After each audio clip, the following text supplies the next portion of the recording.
According to recent studies, a large number of African American women say finding a mate is proving to be elusive. And some say that's because there are not enough good black men available. Well, Lisa Thomas-Laurie has set out to explore this whole situation with the goal of getting some insight. Today we're talking about the so-called man shortage in the African American community. As we told you earlier, the U.S. Census reports that nearly half of black women in this country aren't married. Social anthropologists say they may never find a husband. We're joined now by a few ladies living that statistics. They are African American, educated, professional, and attractive. So could it be that these women aren't looking in the right places? Well, here to discuss this topic with me is Karen Langhorne-Fullen, author of Don't Bring Home a White Boy and Other Notions That Keep Black Women from Dating Out, and artiste Christine Frizzou. Thank you ladies both so much for joining me.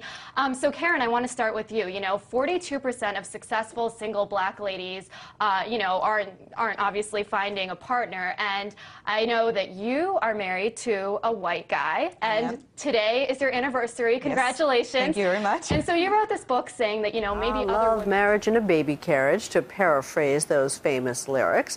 But for millions of black women, many blessed with brains and beauty, finding the right man is proving elusive. But why? Are their standards too high, or are the pickings too slim? Lindsay Davis tried to answer that question. Birthday! Cheers!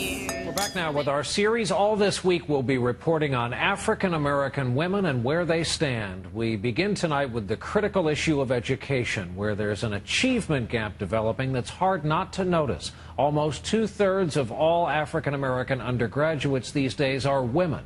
Why the disparity? Here is NBC's Rahima. We're back now with more on our series All This Week on African American women. Tonight's segment has to do with their relationships with men. Here with that, NBC's Rahima. Now to presidential politics and our series of reports here this week on African American women. Tonight, the huge role they are playing in this presidential campaign.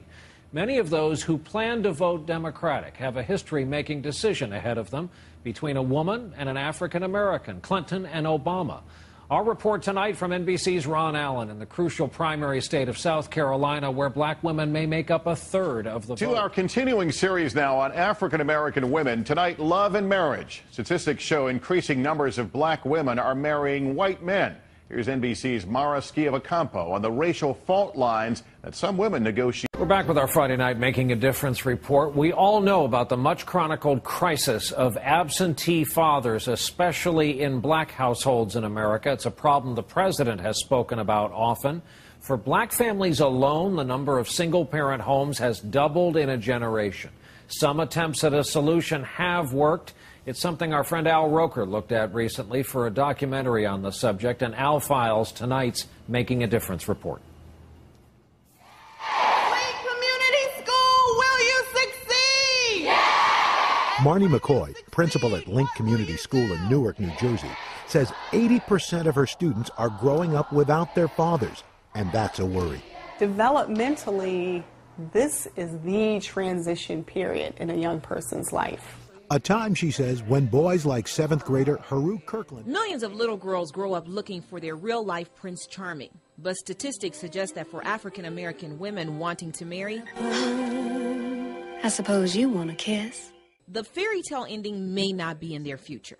According to the U.S. Census Bureau, 46% of African-American women have never married and may not ever be married. That's compared to 23% of their white peers. We may not have everything we want at the moment, but we do have each other. Happy Valentine's Day. Let's get down to business. Where are the brothers? That's a good question. The man shortage is not a myth. In this country, there are 11.7 million black men between 18 and 64. Well, there it is for all of you who have doubted everything that I've been saying since 2007 here on YouTube, and of course since 1998 on the internet, and since the early 1990s on local radio, that there's a crisis in black manhood, yet the media shows a bias in favor of women, black feminist women, because feminism taught black women to compete and contradict everything a man says and does. And like I've said before, it's Adam and Eve and the snake all over again. The snake filling Eve's head up with lies to deceive Adam. And of course, in that biblical story, Eve succeeded. Yet, like the old saying goes, those who forget their history are condemned to repeat it. And of course, the subject of gender is very sensitive. It's just as sensitive as the subject of race is. Let me say that again. The subject of gender is just as sensitive as the subject of race. And of course, we've dealt with the subject of race for a very long time here in this country. Yet we are certainly in the age of what could and should be called gender politics. Gender politics. And of course, I'm calling for a gender agenda. And of course, black men, we are more than justified considering that black women have been part of the feminism movement, which was started in the late 1960s. The National Organization of Women was founded in 1966. And of course, by the 1970s, corporate sponsors were fully endorsing feminism and the so-called women's liberation movement. Yet hindsight is 2020. This news report, or these news reports, this series of collages that I just showed you, is concrete proof. And amazingly, when I show this to many people, they are shocked. They are shocked because they see that I've connected the dots and that these dots form a pattern. In fact, these dots not only form a pattern, they form a picture. It's a clear picture that we can all see by now. And what annoys me and what should annoy many of us is that since the election of a black president, there has been a flare-up. There has been a revival of these news reports bemoaning the so-called shortage of black men. Yet we thought that the rise of President Obama would bring and be an end to these news reports, because these news reports have been going on throughout the 1990s in books, magazines, newspapers, television, radio, movies, of course. The movie with LL Cool J, Deliver Us from Eva. That movie dealt with the sensitive subject of gender and the so-called shortage of good black men. So, very quickly, I just wanted to point this out, that now is the time for a national conference on the state of black manhood.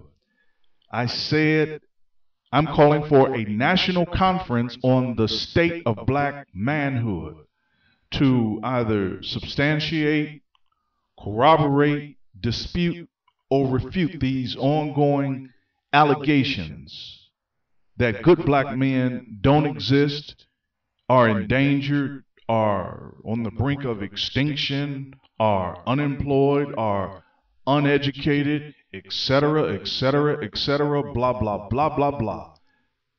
We've heard this ad infinitum, and quite frankly, we're tired of it.